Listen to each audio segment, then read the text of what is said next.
and you were talking about the plight of young men and how guys really need to get their act together. You went on to say the lack of an identifiable and compelling path forward and the denialism these kids are being fed on a daily basis and undoubtedly destroying them, and that is especially true of the young men. This show we've covered widely the fact that suicide is the biggest killer of young men under the age of 45 in this country. It goes on in that interview to say, at this point, to my astonishment, Peterson begins to weep. Yeah, well, it says, see, now it did it to me again. Look, last night, I was at this talk I gave, and about 1,000 people came, and about 500 of them stayed afterwards, and most of them were young men, and just one of them after the other comes up to me, and they shake my hand, and they say, look, I've been listening to what you've been saying for 6 months, and it's changed my life. It's like I was depressed, I was addicted to drugs, my relationships weren't working out, I was hopeless, I didn't have any goal. I started cleaning up my room and telling the truth and working hard on myself, and it's really working, and I just want to thank you for helping me. And I think, God, it's so sad that so many of these men, they've not had an encouraging bloody word, a real encouraging word in their entire life. It just takes a little bit of encouragement and care so that they're willing to set themselves straight to some degree and start trying. It's just a catastrophe that's so rare in their lives. And so, yeah, well, every time, you see, because I see the same thing when I'm talking, my audiences are often composed mostly of men between, say, 20 and 35, not exactly young, but young enough.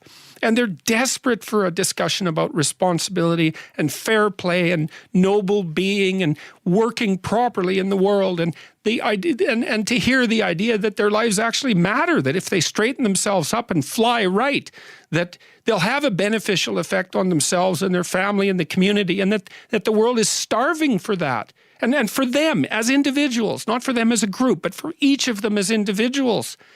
So, yeah, it breaks me up. Every time the topic comes up, it breaks me up because it's so damn sad. And we're so stupid. We're alienating young men. We're telling them that they're patriarchal oppressors and denizens of rape culture and tyrants in waiting, and we fail to discriminate between their competence and their tyranny. And it's awful. It's so destructive. It's so unnecessary. And it's so sad. And so whenever I think about it, especially because of all that I've seen of it, it makes me sad, like deeply. It's so sad. Why has it happened? Oh, God, that's a complicated question. I mean, well, it's partly happened because every culture has a tyrannical element, I mean, our culture isn't perfect. There is oppressive elements to it. It's not completely fair. So some of it is just the age-old observation that you don't get a culture without a bit of a tyranny. A lot of it is resentment and failure to take responsibility. It's people saying, instead of looking at the part they play in making the world a dark and terrible place, they blame something like the patriarchy and then assume that all the men who compose it are somehow malevolent tyrants or tyrants in waiting. It's like it's ideological possession. There's just no excuse for it.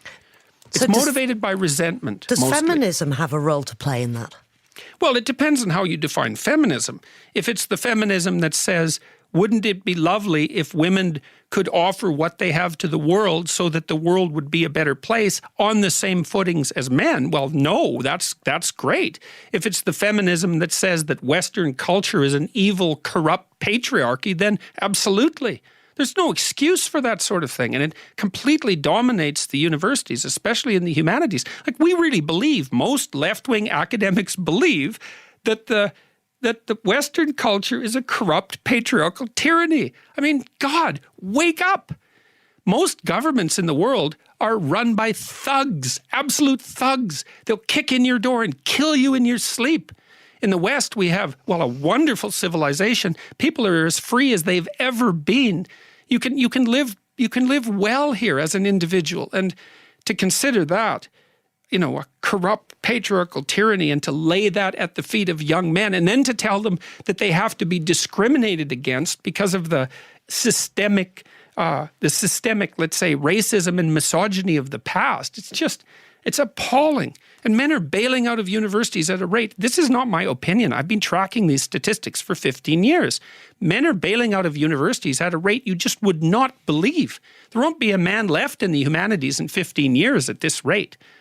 All you have to do is look at the trends. It's quite obvious, and it's no wonder. So, and it's just appalling. And I've also been described as misogynist because, I've been trying to strengthen young men. It's like, of all the ridiculous ideas, that strengthening young men is somehow misogynist. I mean, God, I can't even believe what you would have to think that that was a good idea.